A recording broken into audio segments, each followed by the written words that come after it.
Азыр Easy Drive деген таксопаркка келип калдым. Бул паркта азыр акция жүрүп атат. Бир күн аренда бекер. Экинчи күндөн баштап эконом класстагы машиналар бар. 1300 рубльдан экен арендасы, эконом класстардын арендасы. Так, комфорт класстагы машиналардын арендасы болсо 1800 рубльдан экен. Комфорт класс. Комфорт плюс машиналар 2300 рубльдан экен. Так, депозит комиссия парка 3%. Болгон 3% экен комиссия парка. Депозит болсо на усмотрение СБ дейт. То есть эгерде силерде комментарий бар болсо же новичок болсоңор, депозит обязательно. Эгерде силер иштеп жүргөн болсоңор, праваңарда комментарий жок болсо, без депозит, без залог алып кетсеңер болот. Так, азыр доставкага дагы машиналар чыгыптыр. 1600 рубльдан Lada Largus машиналар бар экен. Кыскасы экранда телефон номерлер турат, ушул номерлерге чалып жазып бересиңер. Жигиттер, ассаламу алейкум. Кандайсыңар? Кутмандуу кушак күнүңөр менен. Кудай буйрса, бүгүн бизнес класста иштейбиз Москвада. 8 саат иштейм, 8 саатта жумуш кандай болуп атат Москвада? Будний күн, бүгүн вторник. Кудай буйрса, эмне машина менен жумушка чыгып атат деп ойлоп атсаңар, BMW M пакет менен кудай буйрса ишке чыгам. Азыр силерге сыртын көргөзүп коеюн. Көптөн бери мындай видео тарта элек болчумун. Көптөн бери бизнеске чыга элек болчумун. Анан чыгып иштеп көрөйүн дедим. Мынакей машина. Деп койгонсуң деп кой. Тамаша. Вот дорестайлинг.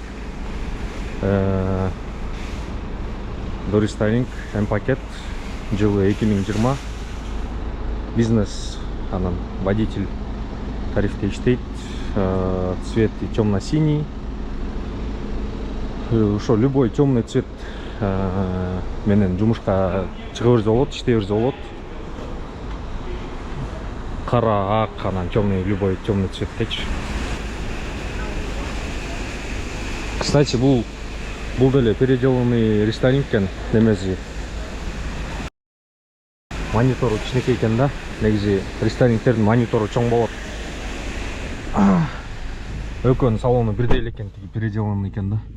Параларын алмаштырып, бамперлерин алмаштырып коюптур. Анда эмесе жумушка чыгалы. Так, бисмилла деп туруп баштайбыз ишти. Мага ийгилик каалап комментарий жазып койгула. Кудай буйрса, бардыгын как есть көргөзүп берем. Азыр метродомун, метро торговый центр метронун жанына бул жерге келип суу алдым.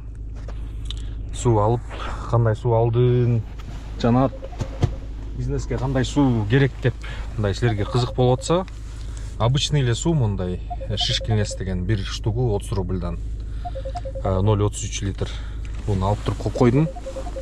Влажный салфетка, зарядка, бардык нерсе. Саат канча болду? Саат антип чыкканча эле саат 9 болуп кетиптир. Эми ночной смена болуп калды. Кече мына 2200 рубль иштеген болчумун кече 12ден кийин. Баштадык. Приоритет канча деп сурап атсаңар, приоритет плюс 5. Эмне үчүн анткени отмена принятые заказы -31 болуп кеткен. Закон о такси плюс 20, серебро плюс 2, рейтинг 4.95тен өйдө, и эксперт плюс 6. Так. Бренд жок, коэффициент дагы жок, центр бир аз күйүп баштаптыр. Бирок бул эч нерсени деле билдирбейт. Жумуш кандай болуп атат деп сурап аткан адамдарга, кайсы таксопарк менен иштейсиң деп сурагандарга, Элес таксопарк менен иштейм. Бул бизге караштуу таксопарк. Жигиттер, смело кошуло берсеңер болот. Мынакей Элес таксопаркы. Экранда номерлер турат, ошол номерлерге чалып кошуло бергиле. Путевой лист, путевой лист, кисар, аттестация, справка, бардык, кыскасы бардык документтерди жардам беребиз. Жазаганга лицензия, аннулирование, подача, страховка, договор купли-продажи, трудовой договор менен дагы кошуп атабыз азыр. Кыскасы жазып бергиле, чалып бергиле. Экранда турат телефон номерлер. Паркинг проценти болгону 1%, эгерде путевой лист ала турган болсоңор, анда 2% болот. Эгерде арендага машина ала турган болсоңор же выкупка машина ала турган болсоңор, анда 3% болот. Кстати, арендага дагы, выкупка дагы машина бар. Так что смело чала бергиле. Полностью жардам беребиз под ключ. Мисалы Кыргызстандан келип таксиге иштейм деп анан эмне кыларыңарды билбей атсаңар бизге чалгыла, офиске келгиле, смело бардык документтериңерди бүтүргөнгө жардам беребиз. Анда эмесе жумушту баштадык. Короче, Химки жакта турсам заказ жок, анан Шереметьевого келип көрөйүнчү дедим. Азыр Шереметьеводан заказ алып чыгабыз. Буюрса проводник берди. Азыр көрөбүз кандай заказ берет экен. Шариктен байкайлычы бир.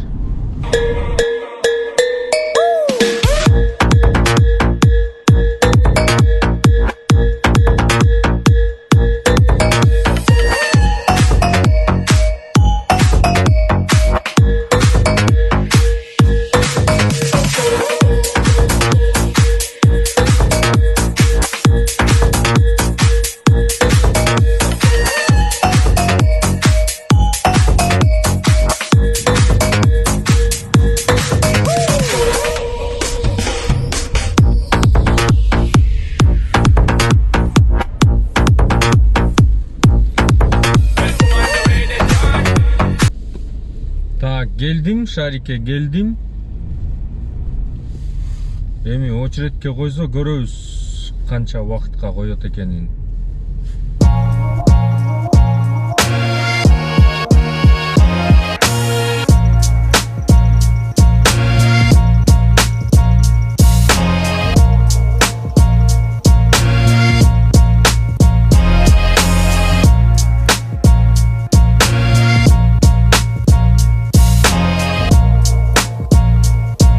Шарике кирип туруп эле, парковкага кирип туруп эле сразу заказ алып кеттим. 15 мүнөткө койгон болчу.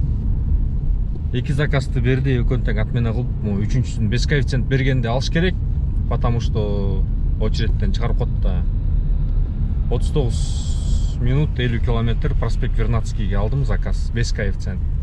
Канча чыгат экен, азыр көрөбүз азыр, байкайлычы.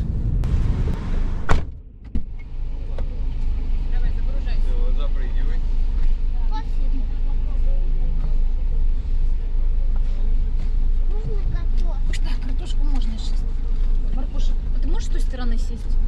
Где? С той стороны. А что, он не продвигается? Не знаю. Садиться там? Сядь там лучше.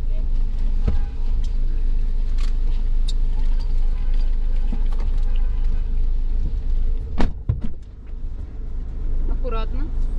Держите. Ой, блин, слушай, пакет у нас там остался. Где там? А, нет, здесь у меня. Да, мне кажется. Так, сейчас сделаем вот так. Готово. И готово.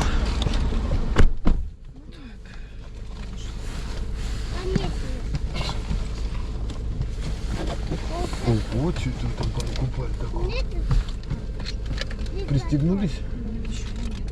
Водичку вам на всякий случай. У нас есть вода.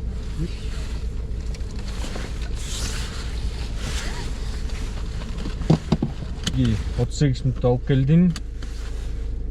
Оплата картай болчу, 38 мүнөттө 3050 рубльга келдим. Цепочка менен заказ берген жок. Значит, не кылабыз? Азыр мен айтам не кылат экенибизди. Мой районго коебуз. Мой районго коюп туруп, аэропорт Внуково, аэропорт Шереметьевоны белгилейбиз, центрди белгилейбиз дагы. И ошол аэропорт Внуково менен Шереметьевонун ортосундагы райондорду белгилеп туруп жумушту кылабыз. Кудай буйрса. Гибкиди өчүрүп коюш керек, анткени 1%ке түшөт комиссиясычы. Азыр ошентип иштеп баштайбыз. Бул биринчи заказым болчу. Биринчи заказым мына 3050 рубль болуптур. 3050 рубльдан Яндекс 25% комиссия алыптыр, 744 рубль. 4% гибкиге 4% алыптыр, 116 рубль болуптур.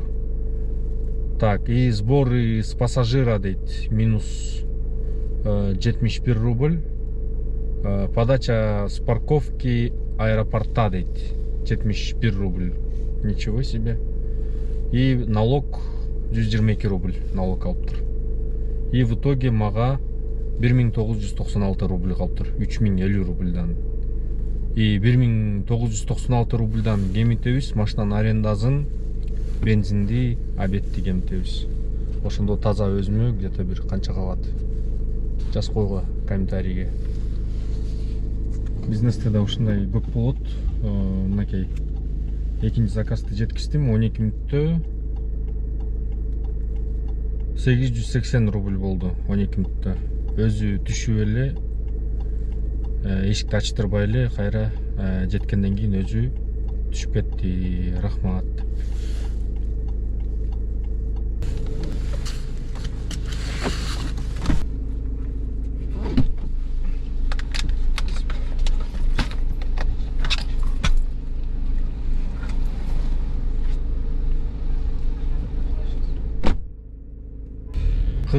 Ровно 40 мүнөттө алып келдим.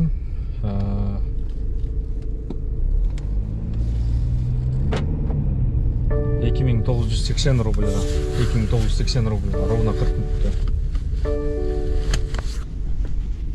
Бизнес класстын несі жакшы. Сразу эле прилетко кирсе болот. Эч кандай штрафовать этпейт. Бизнес, элит, пример тарифтердичи. Сразу ли. Вот такие вот привилегии деп койчу эле. Ушундай артыкчылыгы бар.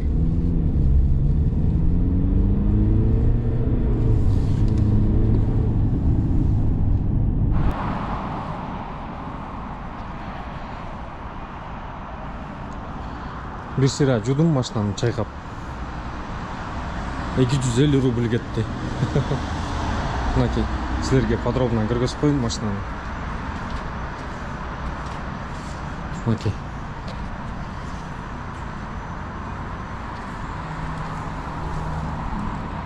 X-Drive.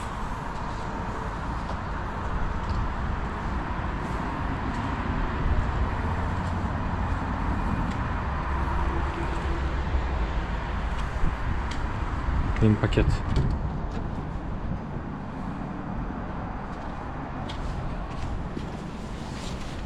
Все.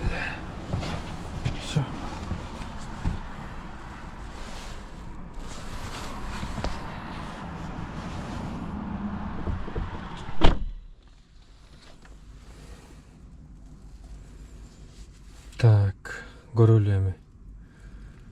Центр жакка барабыз, 1-2 заказ кылып туралы.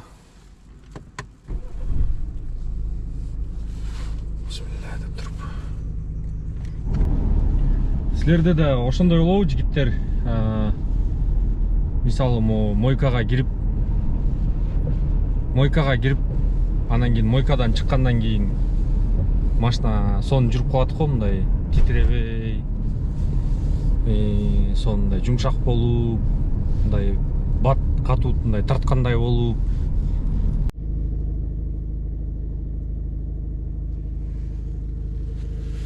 Так, 4-нчү заказ 16 мүнөттө алып келдим. 931 рубльга.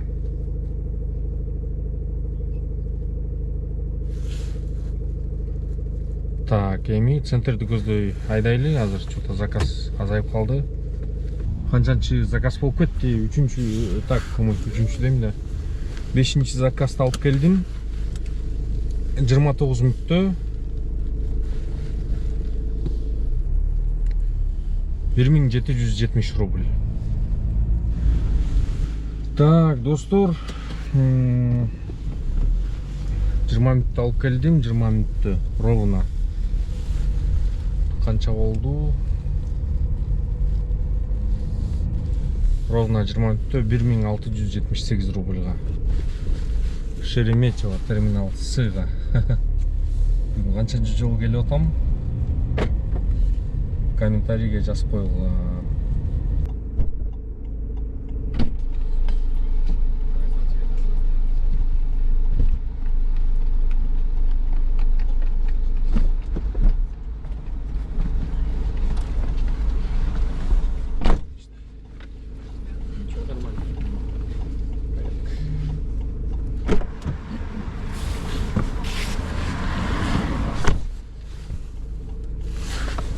возможность чуть-чуть поднять?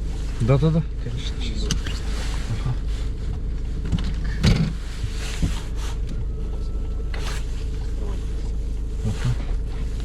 Ярославский вокзал, да? 40 минут показывает ехать. 40? Да, 40 минут.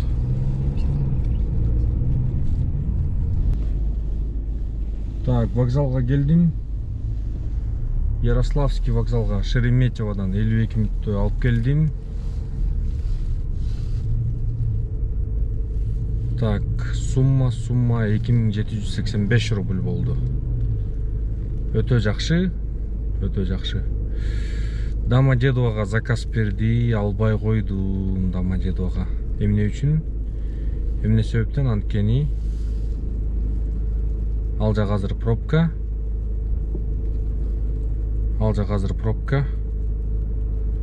Пробкада калып калбайын деп корктум. Ох. 1.25 менен коэффициент менен заказ берип атат. Бизнес, ничего себе. Садовыйдан кеттик.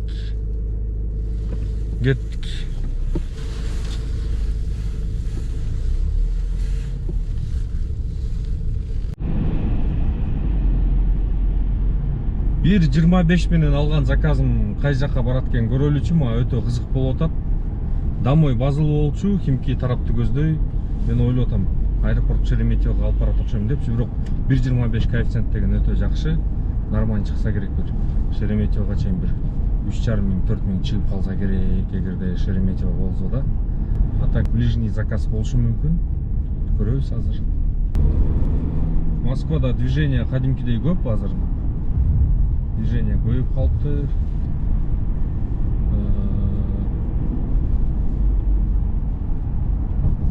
Жумуш башталды десе болот. Мындай по городу туда-сюда дегендер көп заказдар уже чыгып баштады. Бизнеске түшүп алып, тигил жака, бул жака дегендер, деловой адамдар уже ойгонду. Москва Сити дегендер. Генеральный директор, менеджер дегендерчи. Бульварный кольцого келдим. Садовый кольцо эмес, бульварный кольцодо экен, заказ көрсө.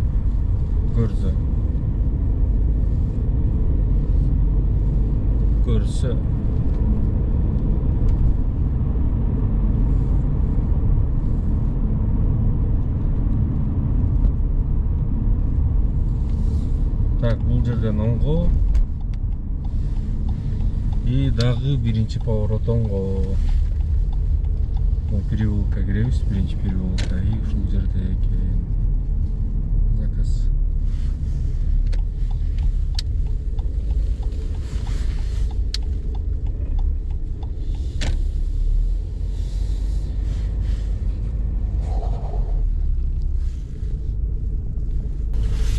Нормальный заказ экен.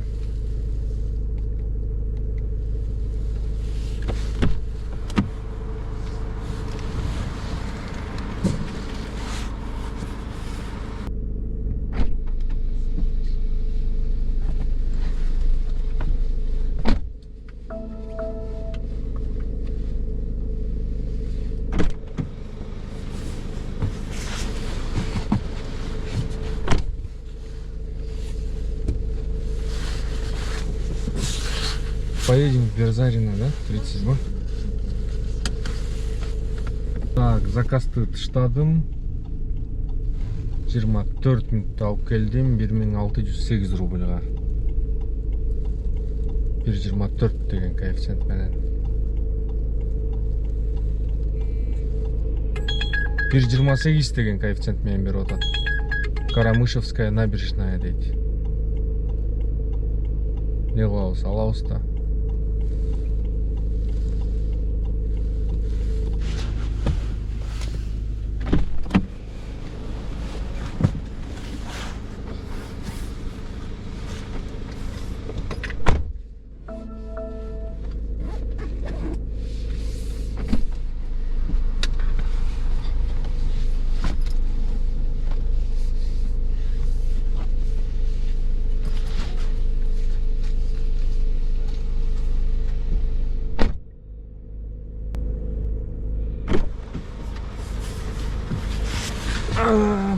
базар жок, ошондой жигиттер өзү эле түшүп кетсе болмок. Байкесине бара кылбай элечи. Күтүп турдум, чота түшпөйт. Базар жок, түшпөйт экен деп анан кийин эшик ачып бердим. Так, 25 минутта алып келдим. Чота пробка башталды, жостко эле. 1276 рубльга 25 минутта. Километраж аста, ошон үчүн аз чыкты. Убактысы көп болгону менен. Всё. Короче, жиги бүттү, смена бүттү, Кудай буйруса. Так, мен кечинде канчада баштадым эле? Саат 10до баштагам. Азыр саат канча болду? Азыр саат 8 болду. Общий 10 заказ кылыптырмын. По таксометру ровно 10 заказ кылыптырмын. Только по таксометру эле иштедим. И общий сумма 12870 рубль иштептирмин. 12870 рубль. Ошондо канча саат? 10 саат иштеген болуп каламбы? Ну где-то бир 7-8 саат иштедим да, грубо. Так, ошондо мойкага кетти, акча бензинге кетти и сууга кетти. Жумуш жакшы эле болуп атат, просто мен көптөн бери жумушка чыкпай анча иштей алган жокмун. Көп эле заказдарды пропускать этип койдум.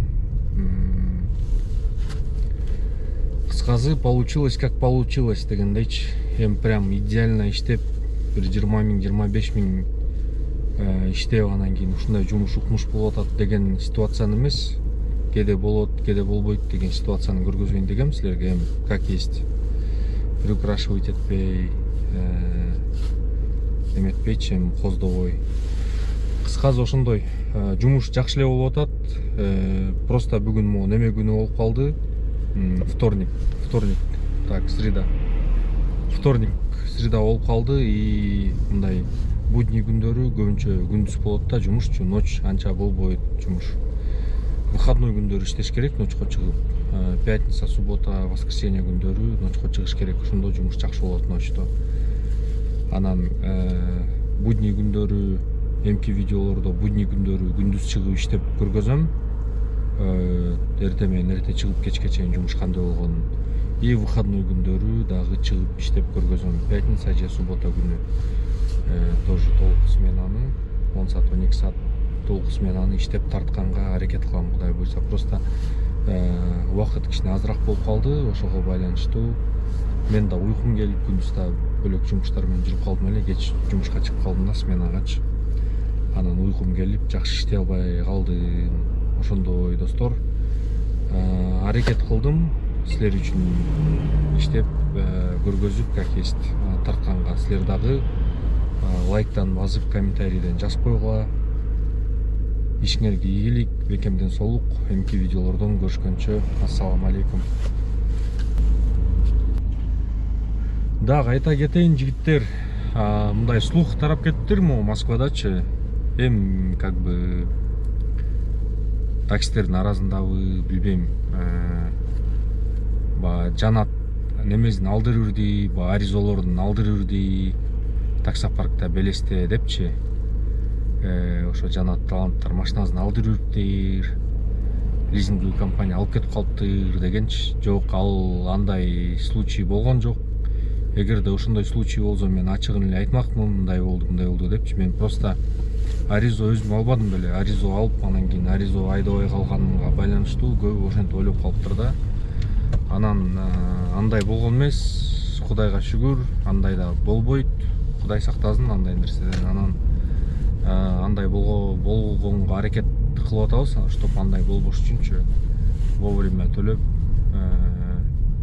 түрүп, арендага алып, бүкүп калып, штаб кетип атышат, төлөй албай, ар кандай нерселерди обещать этип, карыз болуп, штрафтарды кылып, качып кетип атышат. Негизи немелерге жана бөлөк улуттарды жаман анан машинаны бербейт, анан кийин ушинтип кымбат сурап койду деп ушинтип негизи көп айтып калышчу эле, мурда чыгып калышчу эле. жардам сурапчы, тигинтип койду депчи, анан көрсө өзүбүздүн водительдерден, өзүбүздүн айдоочулардан деле, өзүбүздүн мекендештерибизден деле көп күнөөлөр кетет экен. Аябай жоопкерчилик деген жок экен. Мисалы, арендага алып алып, карыз болуп, арендасын төлөй албай жүргөндөр көп экен. Мисалы, иштебей эле жүрө береби, эмне болот билбейм. Выкупка машина алып алып, майын алмаштырбай, штрафтарды кылып, машинаны сүзүп, чийип, карыз болуп, иш кылса толтургандайлар дагычы. Анан ошолордун кесепети да тийип атат, бирок Кудайга шүгүр, төлөнүп кетип атат. Эч кандай андай ситуация болгон жок. Машинаны алдыртыр, тигиндей болуп тур, мындай болуп тур деген сөздөргө ишенбегиле достор. Ал мындай жөн гана ушактар. Ошону айтып коеюн дедим. Мисалы, сурагандар бар, сурабагандар бар. Билбей эле, мисалы, бирөөдөн угуп вывод кылып койгондор бар да, өзүнчө элечи. Значит, ошондой болгон экен депчи. Ошо эми ошолорго чтоб сомнение болбой, билип жүрүңүздөр деп айтып атам. Ошо, рахмат баарыңыздарга, ишиңиздерге ийгилик. Признаки фальшивого человека. Фальшивку можно отличать по одному главному признаку. Настоящий человек уважает всех, независимо какое положение в обществе они занимают. Фальшивый человек уважает только выгодных ему людей. Уважает только тех, кто имеет власть, деньги и другие признаки успеха.